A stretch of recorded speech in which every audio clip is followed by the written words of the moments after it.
basically what it is a character can shield or step in front of another player, making them harder to hit. The player who wishes to intercede cannot have made a move action in his round, all right, which means he would be eligible to make a free move at cautious movement, which is 1/2 of their move.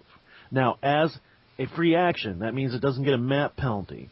The character may jump in front of the other using their body to shield the character. What this does is it offers up a 1/2 cover modifier, which is a plus 2D. And those mechanics for cover are actually referred to in the revised expanded page 94. Real quickly, what that means is if someone is shooting at someone at moderate range and you choose a target number of 13, person jumps in front of them, you roll another 2d6, let's say that you roll a 7. That means that on a 12 or less, on a 13 or less, they just miss.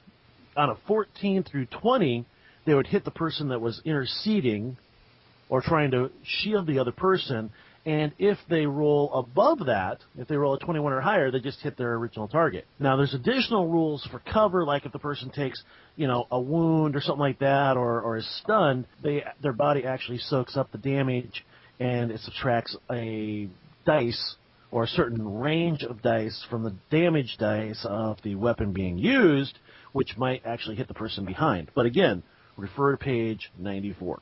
I don't know. I'd be interested to see what this... I like it because it allows characters to be heroic, which is what Star Wars role-playing is just all about.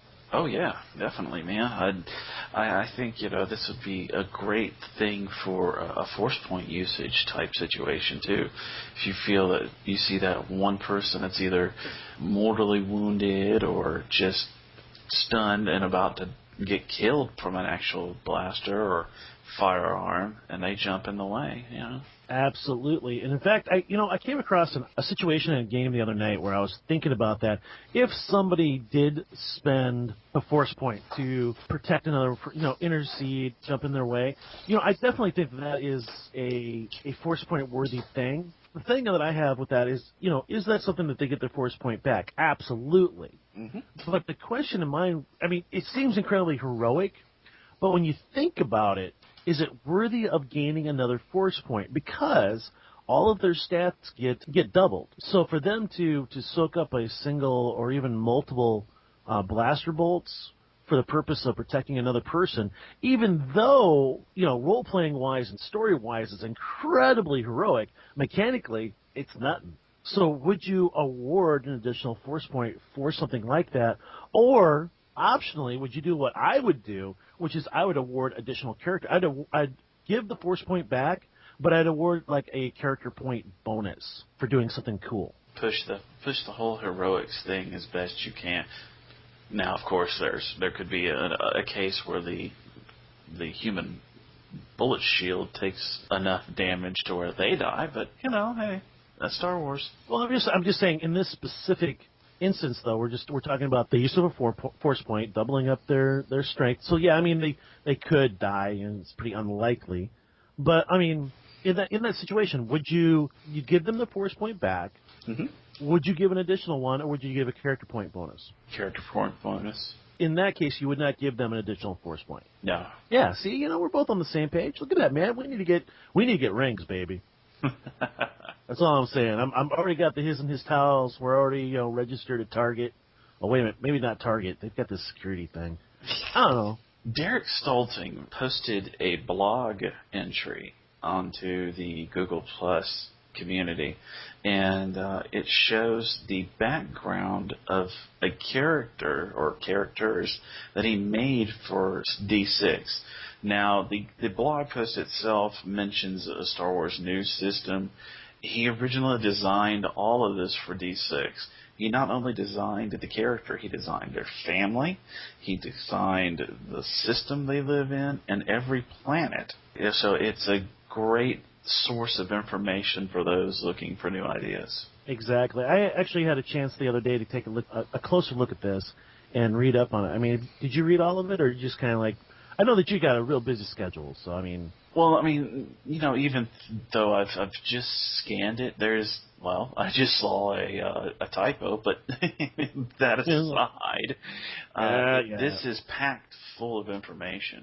And this guy went into detail. He did, and the thing I like about it is that the write-up is done in such a way that you could play it in Rebellion era or New Republic. I mean, it's obviously set up for New Republic era play, but I mean, I like the only downside I saw of it was it seemed to me that it was almost like a Mandalorian light concept, the whole warrior culture thing. Yeah. So, I mean, I'm not saying that there's not room for more of that sort of thing in the Star Wars universe, and I'm definitely not saying that we shouldn't go back through stuff and tweak and make unique items and stuff like that. I just said, I was just like, okay, another warrior culture.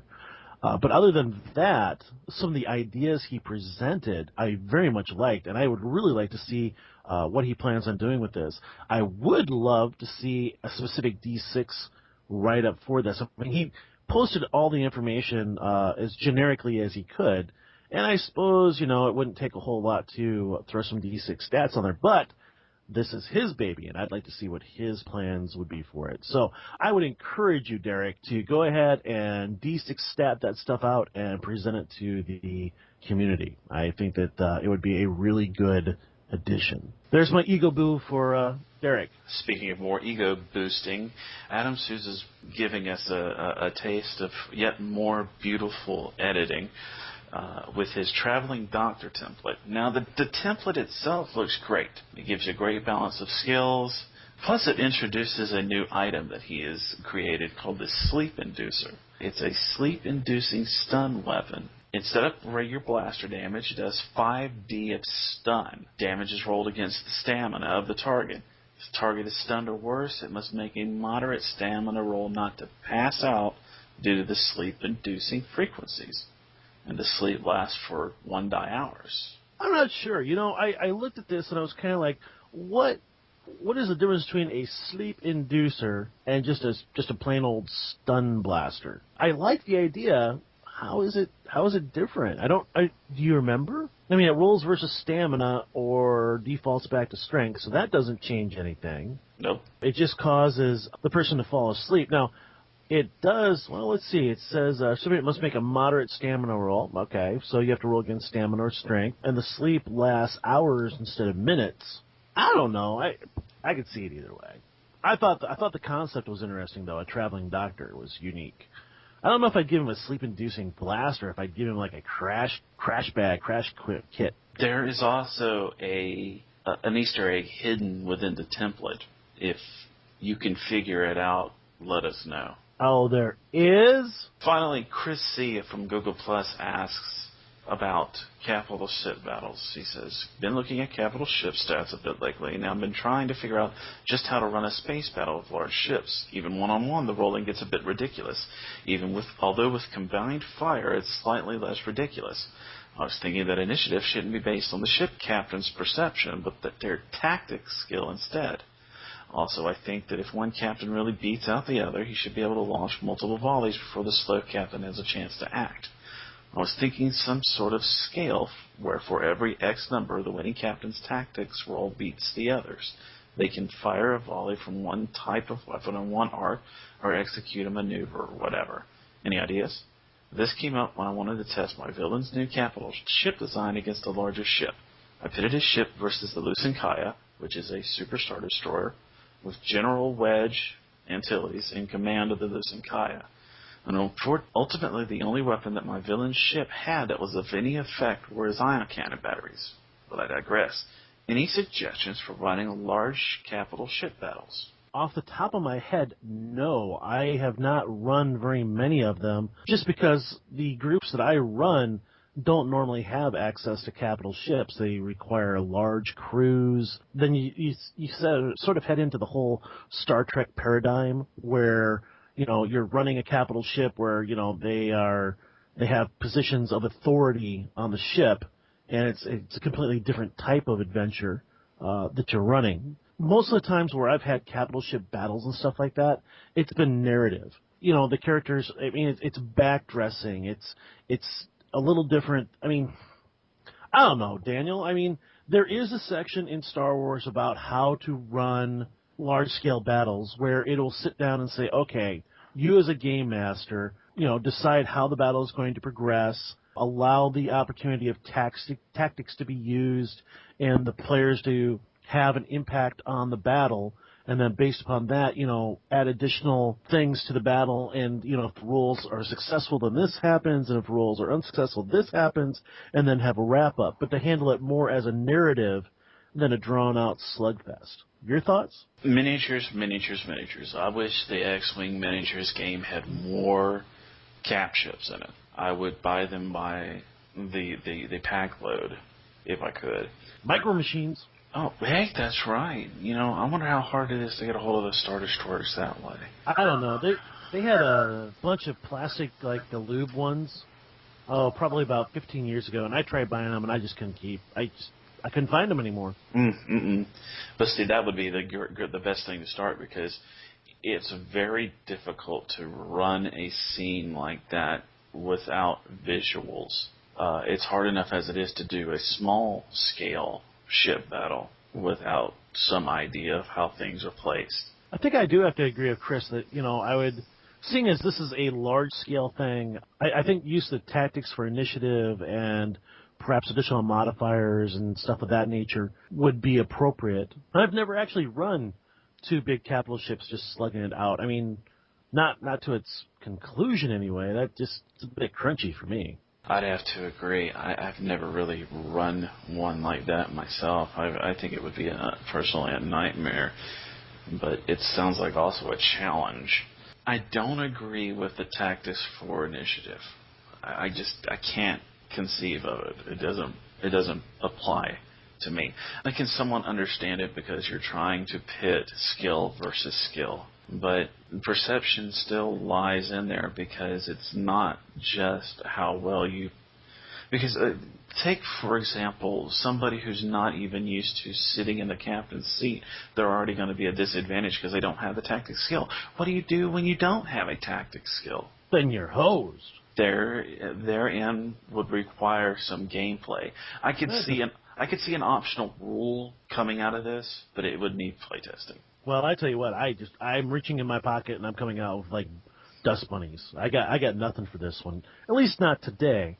Me, because I don't want to spend a lot of time on stuff that doesn't actually involve the characters directly, I'd narrate it out. I wouldn't be rolling a whole lot of dice. I might roll some dice for like some flavor. I may require or ask the characters to make a couple of different rolls, and then just kind of like narrate how the scene plays out from that point forward.